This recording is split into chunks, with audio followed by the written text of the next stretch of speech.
no abandonan la producción con el clorofluorcarbono, que en este caso era el agente que te partía iba adelgazando, ¿no es cierto?, la capa de ozono. Si no dejan de producir clorofluorcarbono, la cosa sigue igual, porque tú no tenías opción. Tú vas al supermercado y vas a comprar un spray y tiene clorofluorcarbono o no tiene. Y eso ya no depende de tipo, depende del tipo que la fabrica. Oye, te quiero dar la bienvenida a este programa. Muchas gracias. ¿Ya? Conmigo, aquí al frente, amigo de ya una cantidad de años enorme, Germán Liñero Arens. Estamos en una nueva temporada de Arte y Parte. Vamos a conversar acerca de tu trayectoria como realizador, como director de fotos, como escritor también, porque hay una beta también de investigador y de escritor también. Así que te doy la bienvenida. Vamos a ir a los créditos iniciales, podemos volver a esta segunda temporada de Arte y Parte. Oye, pero hay una beta de investigador acá, hay una beta de escritor, ¿no? Porque o sea, había que redactar esa cuestión. Sí, claro. Está bastante bien escrito.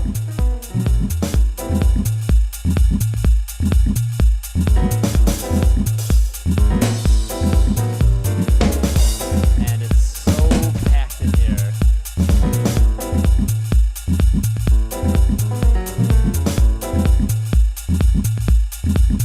The band sounds great.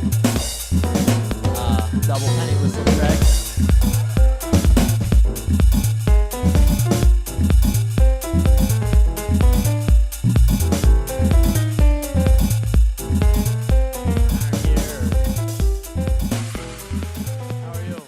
Germán Liñero Arens, descendiente de vasco.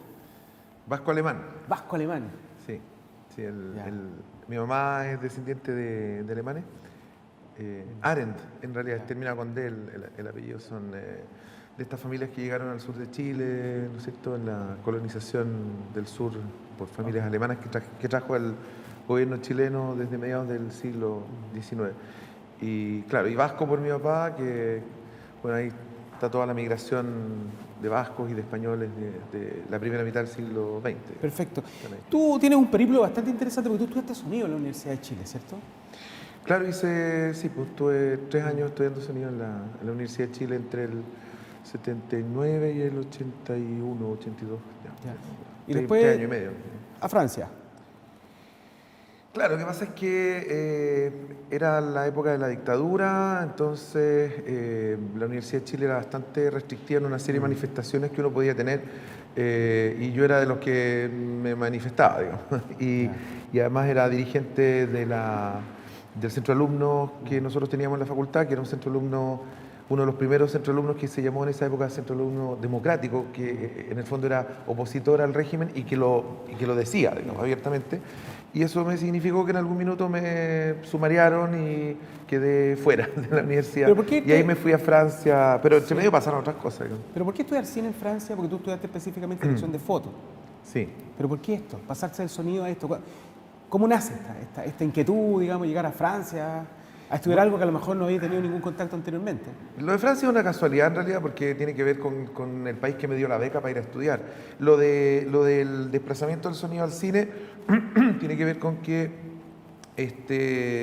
mira, son puras tonteras, así como bueno, llega por casualidad de la vida diaria. No, claro, pero ponte tú, cuando yo entré a estudiar la carrera me enfermé de hepatitis, tuve 4 meses en cama, perdí todo el primer semestre, llegué al segundo semestre y no tenía ningún ramo que tomar. Entonces tenía mucho tiempo libre y me fui a tomar unas clases de cine que hacía la Alicia Vega a la gente que estudiaba actuación teatral, que daba la sede de la gente de teatro, quedaba a una cuadra de la sede de la Universidad de Chile donde yo estudiaba sonido. Entonces caminaba esa cuadra y me iba a las clases de cine con la Alicia Vega y con toda una generación de cabros que estaban ahí estudiando teatro, donde está el Pancho Reyes, el Willy Sembler, la María Izquierdo, esa gente. Y estábamos todos ahí en la sala y la Alicia nos hacía clases de cine, nos hablaba del espacio off, nos hablaba del lenguaje, digamos, también nos dio muchas películas. Y claro, y yo ahí, como estudiante de sonido, me quedé con el bicho metido del cine y dije, bueno, cuando me vaya acercando al final de la carrera voy a tratar de hacer como desviarla hacia sonido para cine. Me desviaron antes, me sacaron antes de la universidad por esta cosa política que te digo yo y me metí a trabajar en una productora que se llama Filmocentro, que tenía un estudio de sonido muy potente, muy bueno, y además hacían spot publicitario. No había espacio en el estudio de sonido para mí, pero sí en el equipo que hacía Spot.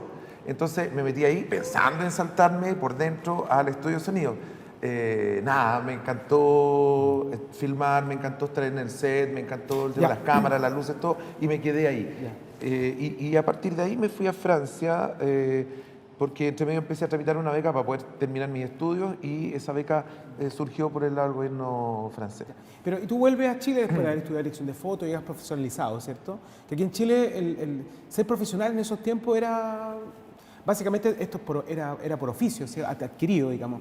Pero tú llegaste a Chile y eras uno de los pocos profesionales que habían, digamos, especializados en dirección de foto. Y de ahí te fuiste a trabajar con Larraín, trabajaste con un montón de directores como unos consagrados. Sí, pero para ser justos con cómo fue la historia, yo me especialicé en dirección de fotografía, pero cuando llegué retomé con mayor ahínco, si se quiere, un cargo que es súper bonito, que es asistente ¿De dirección? no, es asistente de dirección de fotografía, el asistente cámara, digamos, ¿no?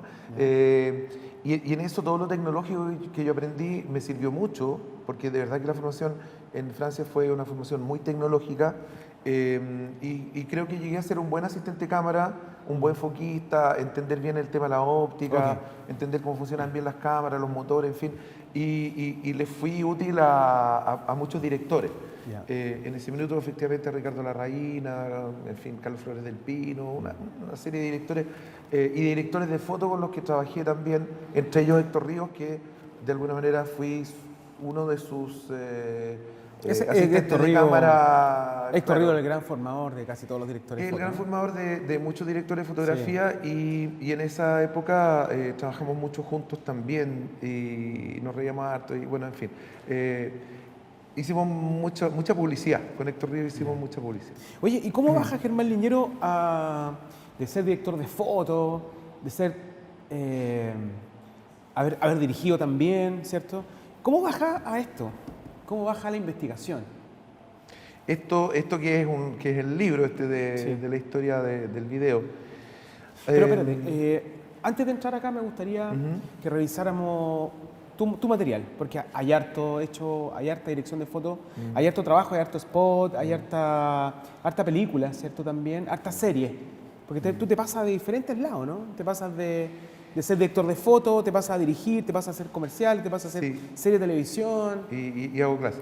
Y hace clase más encima. Sí, o sea, resulté ser un poquito diletante. A lo mejor me tenía que haber gustado mucho más una sola cosa, pero me gustaban muchas simultáneamente y he tratado como de hacerlas todas. Entonces, bueno, en esa estamos. Sí. Pero, a ver, ¿por dónde le hincamos? Yo hacia principios de los 90 me empecé a dedicar a dirigir documentales. Eso fue...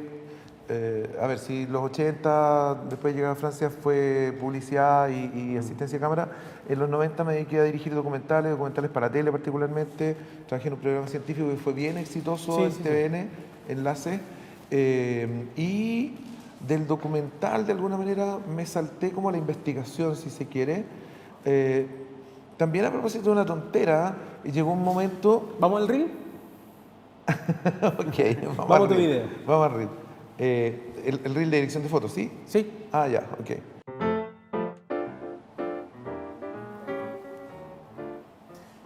Director de fotografía y camarógrafo, señala tu reel. Claro, ese reel sí dice eso. ¿Cuántas películas más o menos? ¿Cuántas series? No Aquí son... estamos viendo una de Pablo Bertelón. No son tantas. Claro, ese es un teaser de una película que esperamos hacer en algún minuto sobre la Rosita Serrano. Ya. La vida de la Rosita Serrano. La famosa cantante. La famosa del Tercer cantante Reich. del Führer. Führer. Claro, la cantante chilena que encantó a todos los nazis de la época. Ese es un videoclip que hicimos con una pianista rusa que tiene su estética, y esa es una película, un largometraje de ficción sobre un pasaje de la vida de Pablo Neruda cuando tiene que huir de Chile clandestino porque está siendo perseguido por Eso está el gobierno de filmado, fue Gonzalo una de Videla. las últimas películas que se ha filmado en Chile, con celuloide, digamos, en Super 16. Claro, lo que pasa es que es una película que nos tardamos 10 años en filmarla. Entonces cuando empezamos a filmarla, todo se hacía en celuloide en Chile, Ya. en 2003. Y cuando la terminamos de filmar en 2013, ya la mayoría de los proyectos de largometraje se iniciaban ya en digital. Entonces, yo sospecho que sí, que después de nuestra película no se volvió a rodar en Chile otra película en 16 o en Super 16 al menos. ¿Y por qué sospecho eso? Porque la COAC dejó de fabricar películas en el intertanto y los laboratorios cerraron, entonces no había cómo hacerlo. Ese otro teaser también, Partir de Cero, que es la historia de un peruano que llega a Chile a buscar a su padre peruano también, que había llegado muchos años antes y que él le había dado por muerto y que se entera que está vivo y lo viene a ver. Este documental a mí me interesa. Estos son los famosos payasos que se van. Sí, Bitácora de Payasos. Bitácora de Este Payasos. proyecto Sí. es un proyecto que no está realizado, está buscando financiamiento en este minuto, en el cual viajamos a Grecia a hacer el teaser y que básicamente consiste en 6 u 8 capítulos, dependiendo de cuánto tengamos, donde... No, ese es un Comercial. corporativo. Sí, pero en Bitácora de Payasos es seguir a un payaso chileno que se junta con otros payasos en distintas partes del mundo donde hay conflictos, zonas de conflicto, y hay niños sufriendo, hay niños que están en guerra, en hambruna, y estos payasos van a alegrarle la vida a estos niños como única misión, su única misión. Y es el diario de viaje de este payaso. Entonces, cada capítulo es un país distinto. Yo me acuerdo que en esos años tú estabas haciendo En la cuerda floja. El famoso documental. Cuando nos conocimos. Cuando nos conocimos, estabas Claro, haciendo ese documental. Y me acuerdo que fue muy problemático, ¿cierto? Porque entre medio te cambió, el personaje se fue por otro lado, ¿cierto? Adquiere una pistola, entonces se te va todo ahí. Pero hay una cosa que yo tengo como sensación de Germán Liñero, que es capaz de vender la casa, ¿cierto? Para poder terminar ese documental. Que en el fondo hay una obsesión absoluta, digamos, en el trabajo. No tenía ganas de que ocurriera, Sí. pero fue una de las consecuencias. Claro. Sí. Lo que pasa es que claro, es un documental que yo pretendía hacer en celuloide también. Claro. Y lo tenía pensado como para 8 o 10 rollos y filmamos 34 rollos Sí. más o menos. Entonces la diferencia de presupuesto entre 8 rollos y 34 es enorme, brutal. Y eso nos pasó porque, claro, uno de los personajes, que era un chico que asistía a una experiencia de circo social, el chico de repente, en mitad del rodaje, cae en el consumo de pasta base. Y lo te tienen cambia que internar. absolutamente. Claro, y ahí empezamos a seguir a este chico sin saber Ya. también para dónde iba a parar toda esta historia. Y bueno, y ahí llegamos a los 30 y tantos rollos. Po. Sí, me acuerdo que había unos que estaban rayados, me acuerdo que Claro, las cosas que pasan con el celuloide. sí, porque, el material está absolutamente abollado, me acuerdo de esa vez. Oye, sí. y esa obsesión, digamos, por terminar ese documental también cae acá, po. Porque este también es un acto, digamos, de obsesividad absoluta, ¿no? De meterse en este cuento de la historia del video en Chile, que es un libro bastante referenciado. ¿ya? Hay un montón de investigadores que lo consideran, está bastante bien escrito, bastante documentado. ¿Cómo nace esto? Nace como las ganas de visibilizar una época y un volumen de producción muy grande que se produjo en la época de la dictadura, sobre todo, de producción chilena, en un escenario en el cual todo el mundo decía, no, durante la dictadura el cine chileno no produjo nada, se fueron los cineastas al exilio y acá la producción cayó a cero. Y yo había trabajado durante todos los 80 con cineastas que no se fueron al exilio, que estuvieron acá y que estuvimos produciendo, no parábamos de producir. Y producíamos documentales, producíamos reportajes, producíamos un montón de cosas que, claro, no era la película, el largometraje, bien filmado con actores, eran producciones hechas con una cámara electrónica que sacaba una imagen de mierda, ¿me entiendes? Pero que fueron muchas producciones, muchas, más de 1.200, 1.500 títulos terminados, editados, y en donde sobre todo, si tú ves en perspectiva todo ese archivo que 15 años, 17, los 17 de la dictadura, sin ir más lejos, tú tienes que se registró la historia de Chile, para empezar. La historia de Chile, desde el 75 en adelante, está registrada entera en video. Y por otro lado, te repito, me daba lata escuchar a una serie de cineastas que decían, o de gente, o de periodistas, o de, en fin, estudiosos que decían, si aquí no se produjo nada en toda esa época, solo 3 películas, decían algunos, solo 4 documentales, y citaban las películas y los documentales que se habían hecho en celuloide y normalmente hechos incluso en el exilio. Y me pareció tremendamente injusto, me pareció que había que visibilizar todo eso, y ahí me lancé, primero con una investigación que tardé con un equipo donde estaba Luis Horta, más gente que en este minuto no me estoy acordando, pero a quien agradezco mucho además, y nos dimos la tarea de buscar todo el material que yo sabía que existía, porque yo había trabajado en los 80 con mucha gente, sabía quiénes eran, sabía qué materiales habían, sabía dónde irlos a buscar, y hicimos una investigación que tardó 2 o 3 años, en donde levantamos primero un tremendo catastro que lo pusimos en internet, nunca se había hecho eso. Pusimos fragmentos de videos en internet que nunca se había hecho eso tampoco. No existía la Cinemateca Nacional todavía. Te estoy hablando del año 2004-2005. No existía la Cinemateca Nacional, no existía el Centro de Documentación de la Moneda, no existía nada. Ninguna película chilena estaba todavía en la web. Nosotros fuimos los primeros que pusimos fragmentos de producciones chilenas en la web. Y, como te digo, ese esfuerzo que se llamó Proyecto UMATIC, que nos auspició hasta la UNESCO, ese esfuerzo, bueno, yo acumulé tanta información, más todo lo que yo viví en la década de los 80, que me largué en algún minuto a escribir el libro, que era como el cierre de este esfuerzo de visibilizar, como te digo, y hacer justicia por lo que fue la producción audiovisual chilena, que no era en este formato bonito, químico, era electrónico, como te digo, con unas cámaras de mierda, al principio de los 80, al final de los 80 con unas cámaras que eran como los Mercedes-Benz de la época, ¿te fijas? Se hicieron hasta largometrajes, se hicieron 4 o 5 largometrajes en video en ese periodo, no los contabilizaba la gente, los periodistas, los críticos, no los contabilizaban. Oye, Germán, tú fuiste uno de los cuantos camarógrafos estaban designados el día después que se muriera Pinochet. Tenían que grabar, hacer un registro, ¿no? Sí, Nacho Agüero, Ignacio Agüero, el documentalista, gran documentalista. Gran documentalista. Sí, hay que decirlo. Tuvo un proyecto, una intuición, y que bueno, que no terminó no haciéndose aún, porque todavía se puede hacer. Y que era como convocar a una serie de camarógrafos y documentalistas a que registraran las horas posteriores a la muerte de Pinochet, lo que quisiéramos. Perfecto.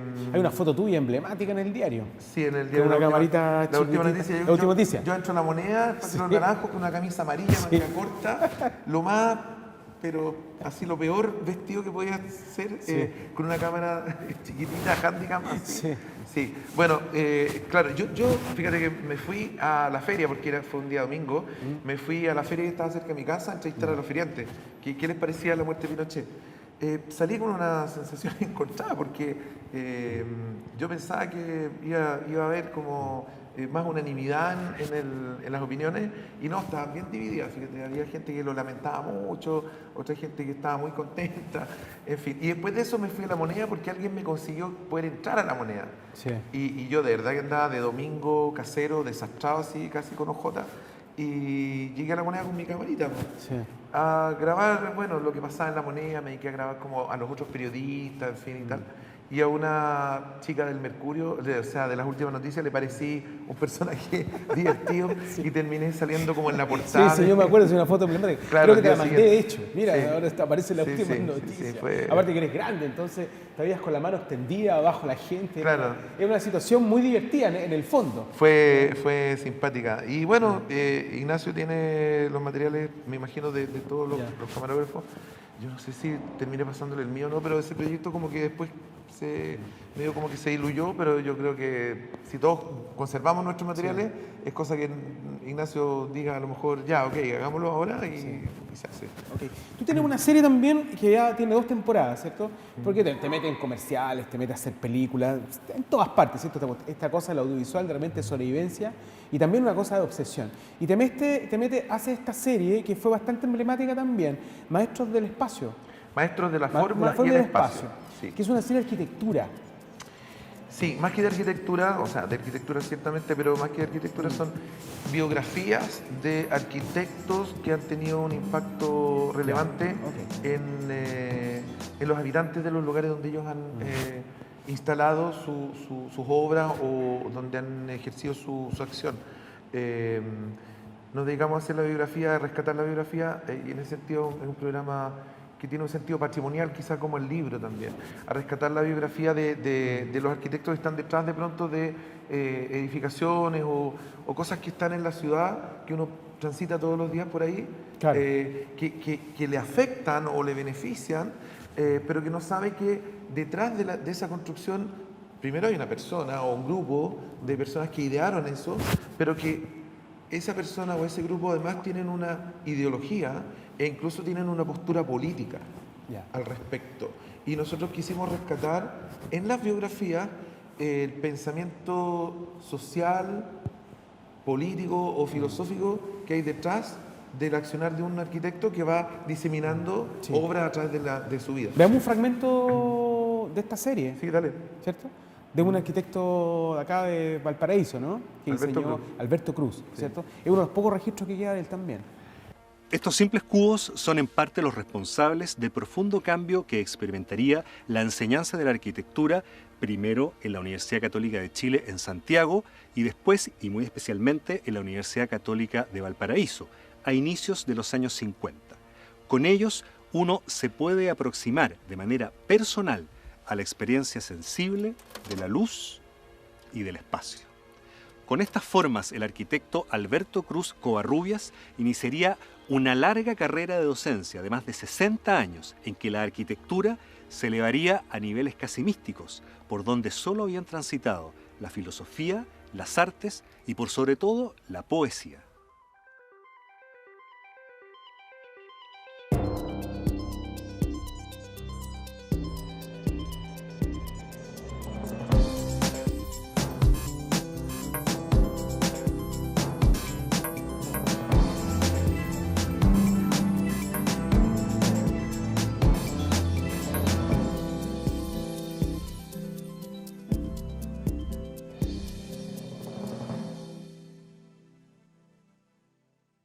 El arquitecto Alberto Cruz Covarrubias es una figura singular en la historia de la arquitectura chilena. A primera vista se trataría de un arquitecto sin obra. No existe una edificación en Chile que lleve su firma. Pero lejos de eso, tiene una obra colosal, que son las decenas de generaciones de arquitectos que se formaron bajo su particular forma de concebir no solo la enseñanza, sino que la esencia misma de la arquitectura. Nació en Santiago en 1917 y con tan solo 17 años ingresa a la Facultad de Arquitectura de la Universidad Católica de Chile. Destacado por su rigurosidad, el joven Alberto Cruz, inmediatamente egresado, recibe la oferta de realizar en su propia universidad la cátedra de Taller de Plástica para alumnos de primer año, lo que tendrá insospechada trascendencia en su camino profesional. Era tan pobre, la escuela de arquitectura en ese momento fue una de las últimas que se conformó en esa época. Estábamos en el entretecho ahí del edificio de la Alameda, ¿no? Ahí, entre las vigas que eran palos hechos a suela. Entonces, no había biblioteca. Pueden comprender una escuela que no tiene biblioteca, que no tiene revistas. Aparece un día, Alberto, con una hoja de una revista de moda, arrancada de una revista de sus hermanas, ¿no es cierto? Porque abajo había un cuadrito de este porte, así, una reproducción de Kandinsky. Yo le digo, pero Alberto, ¿y esto de dónde sale? ¿Pero existe esto? Claro, me dice, sí, es un cuadro así, así. de este porte. No puede ser, oye. No puede ser que nosotros no estemos en contacto con esas cosas. Entonces nos dimos cuenta que a Alberto le pasaba lo mismo que nosotros, que estaba desesperado de no saber del mundo, de no saber lo que estaba sucediendo. No. Mandaba a dibujar, por ejemplo, al Cerro Santa Lucía y nos hacía dibujar países, lo que veíamos, que trajéramos unas imágenes dibujadas, te fijas, con lápiz, con tinta, con distintas maneras. Y una vez que teníamos algunos dibujos ya decía, bueno, ahora ustedes los van a transformar en figuras geométricas. Y las van a pintar todos los colores que ustedes trajeron en las primeras imágenes, las van a transformar en colores básicos. Van a tener que decidir qué color van a usar, fija, entre las alternativas que tienen los básicos de los colores que traían esos colores más intermedios. Y así nos fue descubriendo él, sin que nosotros la conociéramos ni supiéramos nada, la pintura moderna. Era un curso que se llamaba Forma del Espacio. Ese curso, que era un curso de composición básicamente, trabajaba no sobre los parámetros con los cuales se enseñaba la arquitectura en esos momentos, que era en base a los órdenes clásicos, y había un libro que se llamaba el famoso El Viñola, digamos, con el cual se enseñaba la arquitectura y se aprendían a hacer los órdenes clásicos, sino que era un curso de composición a partir de ciertos principios abstractos, de las formas abstractas, digamos. Y se trabajaba con unas suertes de cubos de papel. Y eso de alguna manera fue una novedad que apareció dentro de la Escuela de Arquitectura de Santiago. Era una provocación, por así decir, que venía desde el propio hacer, que empieza a empujar hacia los contornos y hacia los límites de la propia actividad, como en este caso este curso de composición, ¿no es cierto?, que pone en jaque todos los parámetros de la arquitectura y cómo se estudiaba la arquitectura hasta ese momento. La cátedra que impartía Alberto Cruz motivó a algunos de sus alumnos a formar un grupo que decidió avanzar por su cuenta en los estudios, estimulados por las ideas creativas de su maestro.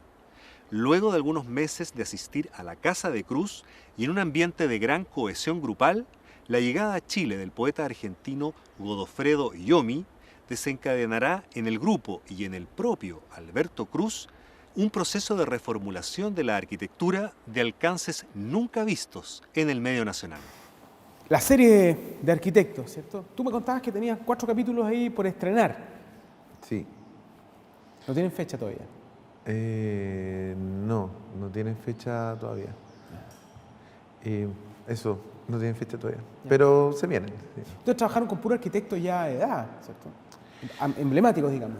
Claro, la tesis de la serie es que nosotros hacemos biografías de arquitectos, por lo tanto necesitamos que el personaje tenga una trayectoria, tenga obra, tenga planteamientos que uno pueda ir rescatando de la suma de su trayectoria, y en ese sentido, claro, un arquitecto quizá demasiado joven, y cuando digo demasiado joven, un arquitecto 45 años, para efectos de lo que nosotros buscamos en la serie, podría ser demasiado joven.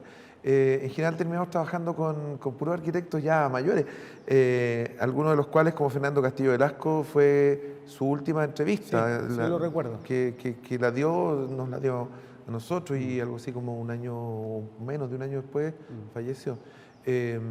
Otros ya estaban fallecidos, digamos, ¿no? ¿Qué está haciendo Germán Liñero en la actualidad? Aquí Investigando, estoy dedicado. haciendo series.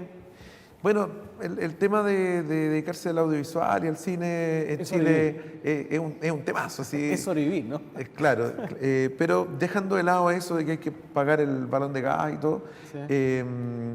a ver, hay algunos proyectos, hoy en día necesitamos los proyectos, necesitamos postular muchos proyectos a los fondos públicos, porque no hay muchas maneras otras de financiarlos.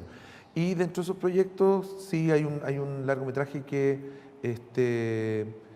si es que empieza a resultar el camino que se va a seguir, podría ser mi primera película de ficción dirigida por mí, digamos.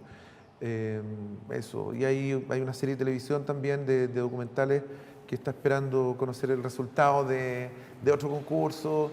y que es una serie muy bonita que rescata lo mejor del ser humano, porque es seguir a un payaso chileno que va a sumarse a otros payasos en el mundo a trabajar con niños que están en zonas de conflicto. Niños que están en campos de concentración, niños que están trabajando a lo mejor un poco como esclavos infantiles, niños que están en zonas de hambruna o de catástrofes climáticas, en fin. Esa otra serie también que se llama Bitácora de Payaso, ojalá pueda existir esa serie porque yo creo que le haría bien a las pantallas chilenas, a la gente que la vea y todo eso. Cuando uno analiza tu obra, en general, yo creo que hay una gran premisa dramática, ¿no? Que podría definir la obra de Germán Liñero. Dentro de las series, ¿cierto? Hay una mirada absolutamente social en esto. Y política. Y política también. O sea, yo no tengo ningún empacho hoy en día en decir que yo tengo una mirada política. Todo, o casi todo lo que he ido haciendo, más consciente, menos inconsciente, tiene finalmente una mirada política. Yo creo que, por lo menos en mi caso, no me puedo... No puedo desprender de eso. Pero no es antojadiza, es absolutamente a voluntad. No, claro, no solo no es antojadista, no solo no es antojadiza, es neomarxista.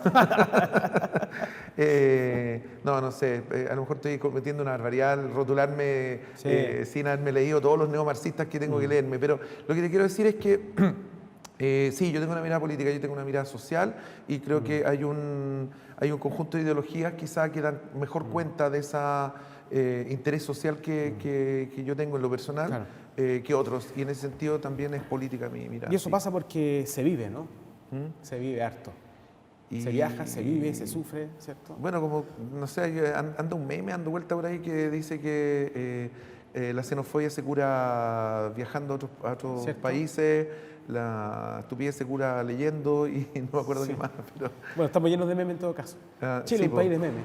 Oye, Germán... Yo los leo todos, en todo caso. Sí, son muy divertidos. Sí. Oye, yo te quiero dar las gracias por haber compartido esta conversación, que al final la hemos tenido miles y miles de veces, en todas las circunstancias y por haber. Así que te doy las gracias por haber compartido un rato contigo para que nos cuentes tu vida en realidad, ¿cierto? Tu vida, esta pasión, digamos, para lo audiovisual. Así que te voy a dejar invitado, digamos, para una siguiente temporada, porque hay mucho todavía que hablar. Yo doy la despedida, digamos, de este capítulo de Arte y Parte y nos volvemos a encontrar en otro capítulo más en UCB 3. Así que, muy buenas tardes. Gracias. Gracias por haber asistido y tiempo. Pero, ¿y qué pasa con el libro de la... ¿Lo estás escribiendo tú a la Ornikov y a la Beitina? Sí, pero Dios no digo. Ay, está cocinando.